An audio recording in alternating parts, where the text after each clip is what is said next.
et qui a pour titre la manifestation de la grâce de Dieu, la révélation de la grâce de Dieu. L'apôtre Paul écrit à son enfant dans la foi, Tite, en lui disant, car la grâce de Dieu, source de salut pour tous les hommes, a été manifestée. Elle nous enseigne à renoncer à l'impiété et aux convoitises mondaines et à vivre dans le siècle présent selon la sagesse, la justice et la piété, en attendant la bienheureuse espérance et la manifestation de la gloire du grand Dieu et de notre Sauveur Jésus-Christ, qui s'est donné lui-même pour nous, afin de nous racheter de toute iniquité et de se faire un peuple qui lui appartienne, purifié par lui et zélé pour les bonnes œuvres. La manifestation de la grâce de Dieu. Dans le merveilleux plan de la création, Dieu fait l'homme à son image et selon sa ressemblance. Et il le place dans un jardin où tout est parfait. Éden était un paradis merveilleux, un lieu de délices. La relation de Dieu avec l'homme était parfaite et harmonieuse jusqu'au jour où le diable a fait son apparition dans le jardin et a incité l'homme à désobéir et à pécher contre Dieu. Cette transgression a entraîné l'homme dans la chute et la relation de Dieu avec lui s'est rompue. La première conséquence qui en découle, c'est la mort spirituelle de l'homme, sa relation avec Dieu. Et la seconde est la mort physique de l'homme. Adam a péché et a entraîné toute l'humanité dans la chute. C'est pourquoi nous dit l'apôtre Paul dans l'épître aux Romains, le chapitre 5, les versets 12 et continuer. Comme par un seul homme, le péché est entré dans le monde et par le péché la mort, et qu'ainsi la mort s'est étendue sur tous les hommes parce que tous ont péché. Avant que Dieu ait révélé la loi à Moïse, le péché existait déjà dans le monde, mais comme il n'y avait pas encore de loi, Dieu ne tenait pas compte du péché. Le verset 14.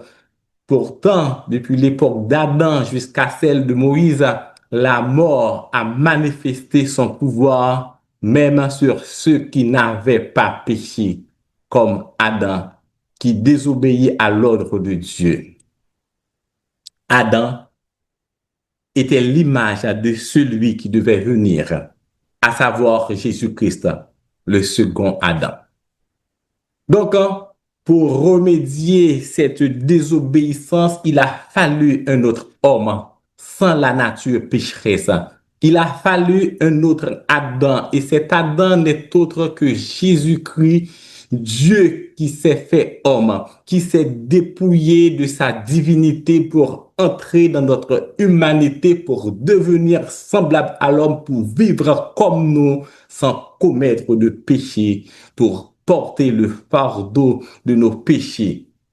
Et c'est à juste titre que le prophète Ésaïe, dans le chapitre 53, nous dit dans le verset 4, cependant, ce sont nos souffrances qu'il a portées. C'est de nos douleurs qu'il s'est chargé. Et nous l'avons considéré comme puni, frappé de Dieu et humilié. Mais il était blessé pour nos péchés, brisé pour nos iniquités. Le châtiment qui nous donne la paix est tombé sur lui et c'est par ses meurtrissures que nous sommes guéris. Oui, nous sommes guéris. Oui, nous sommes sauvés, non à cause de nos œuvres, ni par nos mérites, mais par le sacrifice de Jésus à la croix qui nous accorde sa grâce. L'apôtre Paul, dans l'épître aux Éphésiens, le chapitre 2, les versets 2 jusqu'au verset 7, nous dit, vous étiez morts par vos offenses et par vos péchés, dans lesquels vous marchiez autrefois selon le train de ce monde, selon le principe de la puissance de l'air, de l'esprit qui agit maintenant dans les fils de la rébellion. Nous tous aussi, nous étions de leur nombre et nous vivions autrefois selon leur convoitise de notre chair, à accomplissant les volontés de la chair et de nos pensées. Et nous étions par nature enfants de colère comme les autres. Mais Dieu, qui est riche en miséricorde à cause du grand amour dont il nous a aimés, nous qui étions morts par nos offenses, nous a rendus à la vie avec Christ. C'est par grâce que vous êtes sauvés. Il nous a ressuscités ensemble et nous a fait asseoir ensemble dans les lieux célestes en Jésus-Christ, afin de montrer dans les siècles à venir l'infinie richesse de sa grâce par sa bonté envers nous, envers Jésus-Christ. Car c'est par la grâce que vous êtes sauvés, par le moyen de la foi, et cela ne vient pas de vous, c'est le don de Dieu. Ce n'est point par les œuvres afin que personne ne se glorifie. Car le péché n'aura point de pouvoir sur vous puisque vous êtes non sous la loi, mais sous la grâce. Romains 6, 15. Quelle grâce! Quelle immense grâce, quelle révélation, quelle manifestation de la grâce de Dieu qui a pris notre place à la croix. La manifestation de la grâce de Dieu. Oh, grâce merveilleuse, donc qui nous vient de Dieu, nous dit le cantique. Et cette grâce, premièrement, est source de salut. Le verset 11. Car la grâce de Dieu, source de salut pour tous les hommes, a été manifestée. L'homme aux prises avec le péché et ses conséquences, mais Dieu dans son amour fait grâce. La grâce de Dieu s'abaisse jusqu'à des pécheurs perdus pour nous sauver. Cette grâce n'est nulle autre que la personne de Jésus. La parole faite chair, la véritable lumière dans ce monde de ténèbres, la vie éternelle dans ce monde de mort, la vérité dans ce monde de mensonges. La grâce n'est pas une philosophie, la grâce n'est pas un discours, c'est le Fils de Dieu incarné qui est venu nous sauver du péché, de la loi du péché, du pouvoir du péché et de ses conséquences. La grâce de Dieu est offerte à tous les êtres humains sans exception. Dieu, dans son amour et sa miséricorde, nous fait grâce et nous donne le salut manifesté dans son Fils Jésus-Christ qui a laissé toute sa gloire pour mourir à la croix comme un malfaiteur. La grâce de Dieu, source de salut pour tous les hommes, nous dit l'apôtre Paul à Timothée.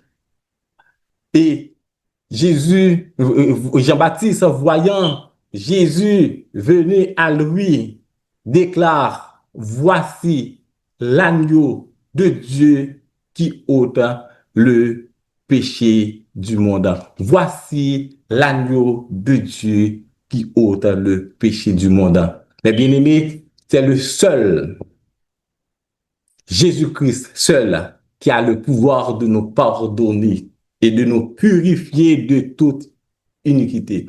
Jésus est la grâce qui passe. Jésus est la grâce à prendre. Il est le seul et l'unique personne qui a le pouvoir de nous sauver de la puissance du péché. Et si aujourd'hui vous n'avez pas encore reçu cette grâce, la grâce de Dieu en Jésus-Christ, nous vous invitons aujourd'hui à l'accepter dans votre vie comme Seigneur et Sauveur. Et vous allez passer de la mort à la vie, du royaume des ténèbres au royaume de la lumière. À tous ceux qui l'ont reçu, à ceux qui croient en son nom, elle a donné le pouvoir de devenir enfants de Dieu, lesquels sont nés non du sang, ni de la volonté de la chair, ni de la volonté de l'homme, mais de Dieu. La grâce de Dieu est universelle, elle est pour tous. Dieu ne fait pas exception de personne. Tous les hommes de toute race, de toute couleur, de toute culture, de toute ethnie sont invités et bienvenus.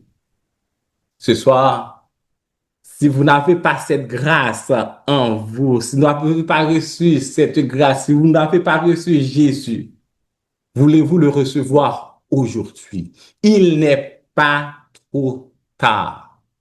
Aujourd'hui, c'est le jour du salut. Demain, il sera trop tard. Si vous êtes à l'église, vous ne faites que venir à l'église et assister à une messe ou à un culte un dimanche matin. Si vous êtes pasteur et votre vie n'est pas consacrée à Jésus et à Jésus seul, quel que soit votre titre, ben, aujourd'hui, vous avez la possibilité de recevoir Jésus comme Seigneur et Sauveur dans votre vie. La grâce de Dieu apporte le salut. Elle est souveraine. Elle est immuable.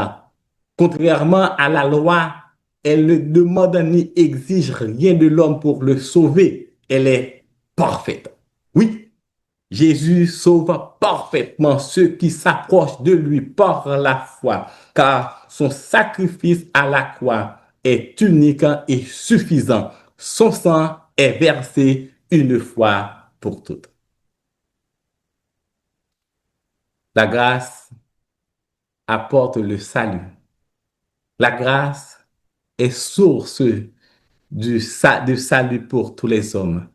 Et une fois qu'on est entré dans le salut de Dieu par la grâce, le croyant se trouve désormais non sous l'enseignement de la loi comme Israël, mais sous celui de la grâce, non sous les principes de ce monde qui est sous l'appui, qui sont sur la puissance de Dieu, du malin, mais sur sa parole et ses commandements. Et c'est pourquoi l'apôtre Paul dit à titre son enfant dans la foi, car la grâce de Dieu, source de salut pour tous les hommes, a été manifestée. Non, non seulement elle a été manifestée à tous, mais elle nous enseigne. Oui, elle nous enseigne à renoncer à l'impiété et aux convoitises mondaines. Et deuxièmement, et à vivre dans le siècle présent selon la sagesse, la justice et la piété. Elle est source de salut, mais c'est aussi cette grâce nous enseigne. Après avoir reçu la grâce de Dieu, nous qui étions pécheurs, nous ne pouvons pas vivre de la même manière. Il faut changer nos fusils d'épaule. Il faut marcher en nouveauté à l'exemple de Christ qui s'est livré pour nous comme un sacrifice de bonne odeur. Ceux qui sont sauvés forment désormais membres de la famille de Dieu. Membre de la famille de Dieu qui a besoin de sa parole. Membre de la famille de Dieu qui a besoin de son enseignement. Parce que nous étions sur l'ancienne vie et maintenant nous avons une vie nouvelle en Jésus-Christ. Nous ne sommes pas capables de vivre même genre lorsque nous finirons rencontrer avec Jésus. Si la loi était un pédagogue pour nous amener à Christ, la grâce est un pédagogue pour nous amener à vivre une vie semblable à Christ. Premièrement, à renoncer aux pratiques de ce monde. Deuxièmement, à vivre dans ce siècle présent. Et troisièmement, à vivre dans l'attente de la bienheureuse espérance et la manifestation de la gloire du grand salut et de notre Seigneur Jésus-Christ. Et cet enseignement que la grâce nous donne, mes bien-aimés, ce n'est pas une série de règles, de doctrines, mais c'est une manière de vivre dans ce monde étant couvert de la grâce de Dieu. Lors en bas grâce, bon Dieu, ou pas qu'à vivre même gens parce que la grâce de Dieu nous enseigne à renoncer à tout ce qui est impiété, à tout ce qui est mondain, aux convoitises mondaines, les choses, les attractions mondaines.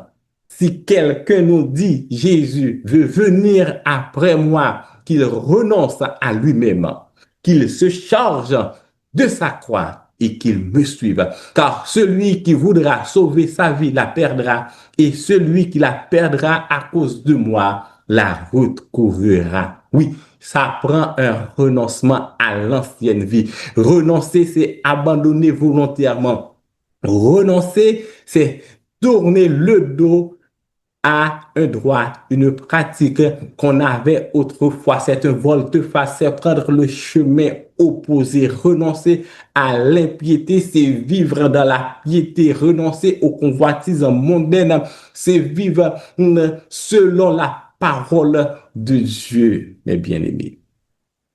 Oui, en tant que chrétiens, nous devons renoncer, mes bien-aimés, aux pratiques de ce monde de ténèbres qui nous engouffre dans le péché et qui nous engouffre dans la mort. Donc, nous, en tant que chrétiens, nous avons besoin d'être dignes, de marcher dignes selon la parole de Dieu. Oui, de renoncer de ces mauvaises, de toutes ces mauvaises manières et de vivre pour Dieu et pour Dieu seul.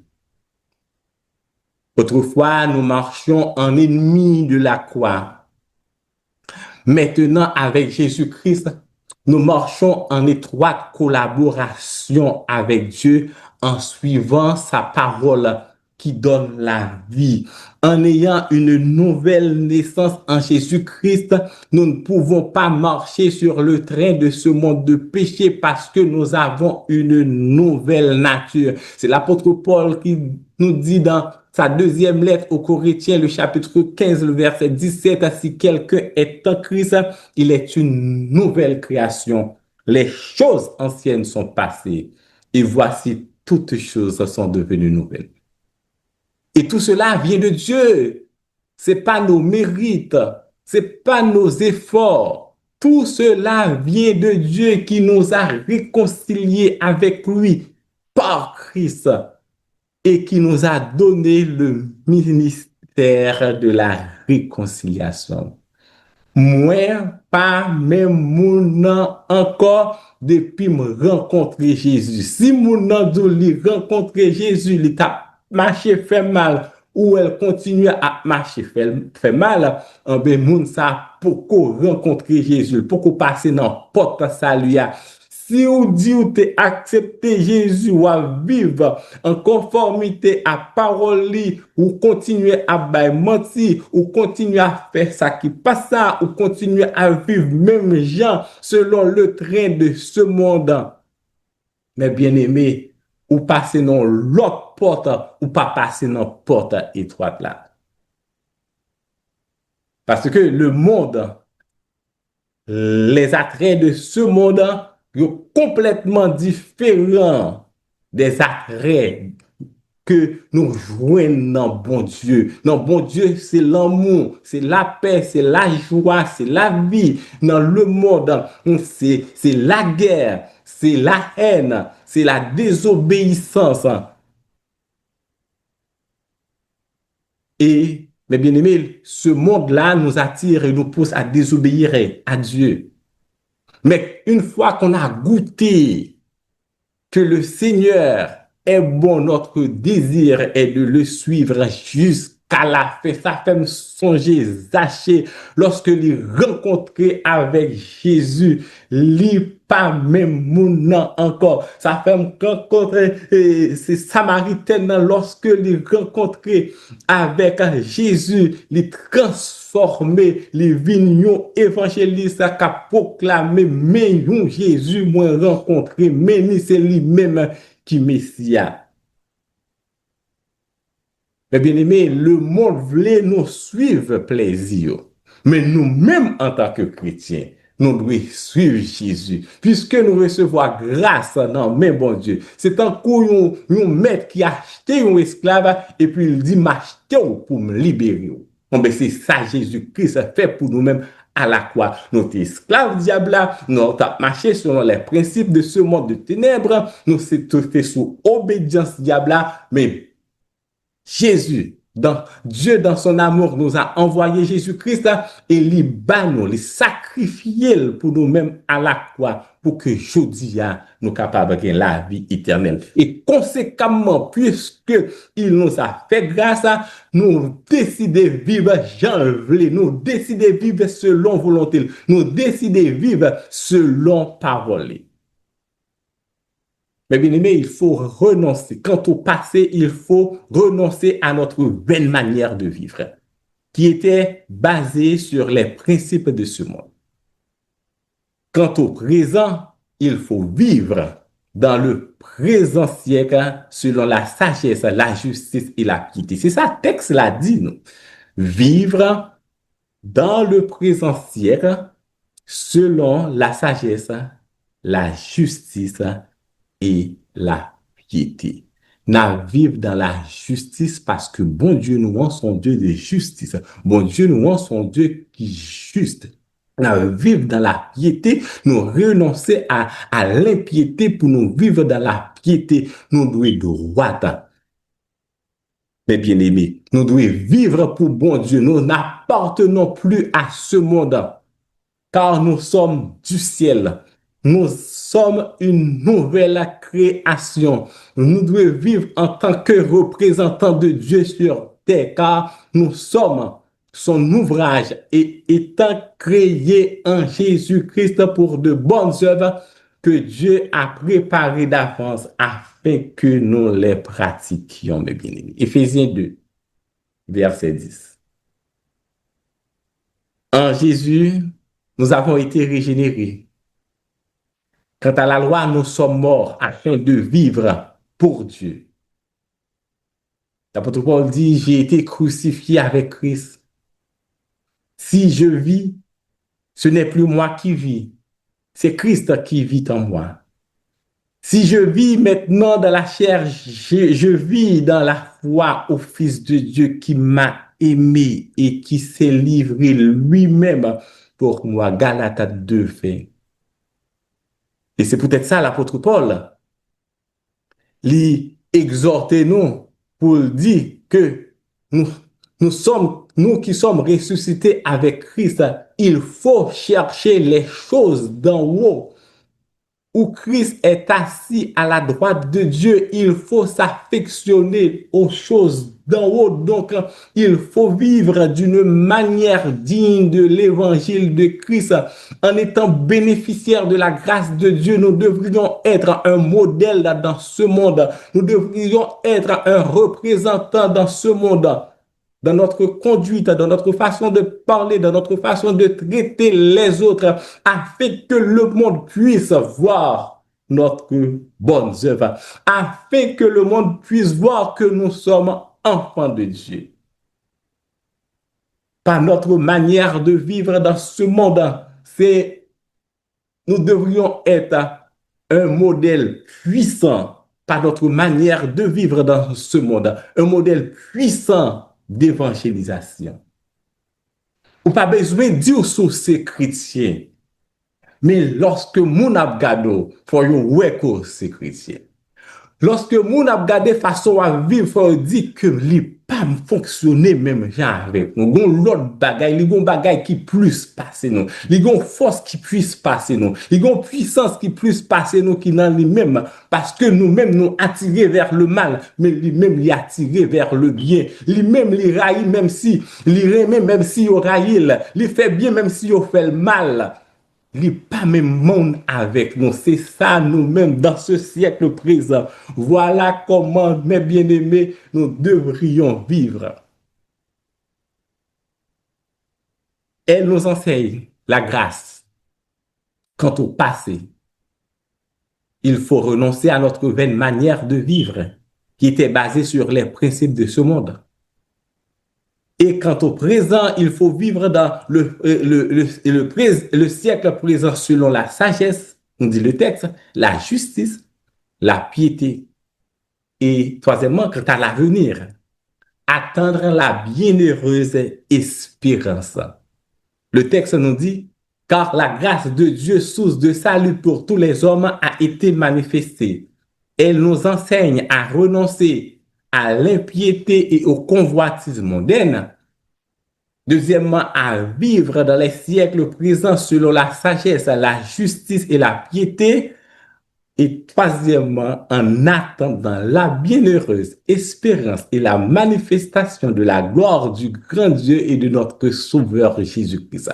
Vivre dans l'attente, vivre dans l'espérance de la bienheureuse et la manifestation de la gloire du grand Dieu et de notre Sauveur Jésus-Christ. Jésus-Christ est venu une fois les gagnants pour le tourner encore dans sa gloire, mes bien-aimés, avec tous ses anges, mes bien-aimés. Et c'est espérance ça que nous gagnons. C'est espérance ça, tout chrétien gagne. Nous, mes bien-aimés, nous avons une bienheureuse espérance. Et dans sa première lettre, l'apôtre Jean, en Jean 1, le chapitre 3, les versets 1 à 3, nous projette cette glorieuse espérance en disant, voyez quel amour le Père nous a témoigné pour que nous soyons appelés enfants de Dieu et nous le sommes. Si le monde ne nous connaît pas, c'est qu'il ne l'a pas connu. Bien-aimés, nous sommes maintenant enfants de Dieu. Ça, c'est le présent. Autrefois, le passé, nous étions des enfants du malin. Mais maintenant, dans le présent, nous sommes enfants de Dieu. Et l'apôtre Jean continue et dit, et ce que nous serons, ça c'est le futur, c'est l'avenir, n'a pas encore été manifesté. Mais nous savons que lorsque cela sera manifesté, nous serons semblables à lui parce que nous le verrons tel qu'il est. Quiconque a cette espérance en lui se purifie comme lui-même est pur. Voilà, mes bien-aimés, notre espérance. Voilà, mes bien-aimés, après notre régénération, ce qui nous pousse à vivre et à ressembler à Jésus-Christ.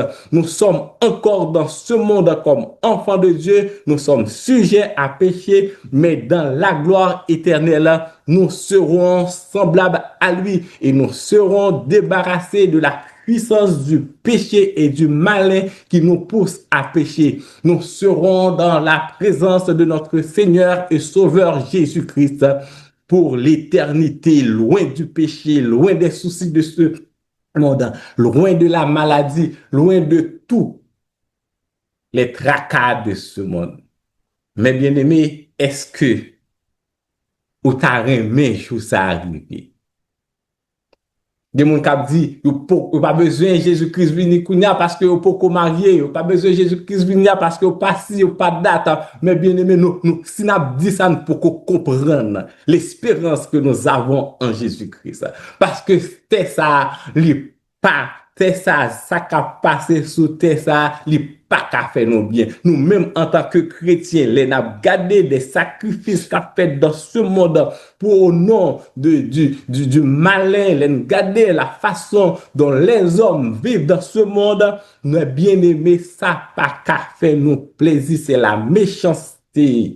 Mes bien-aimés, c'est la douleur, c'est toutes sortes de péchés.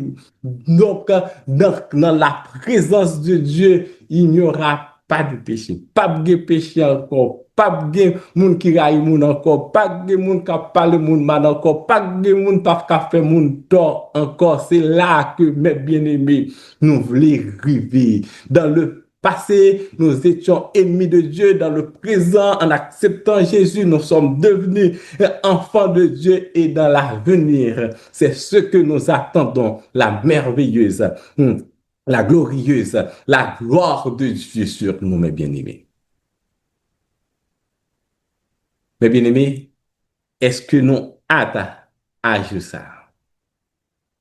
Quand l'auteur a chanté, il dit, ma vaoueli, ma koneni, les ma campé bon côté Jésus-Christ.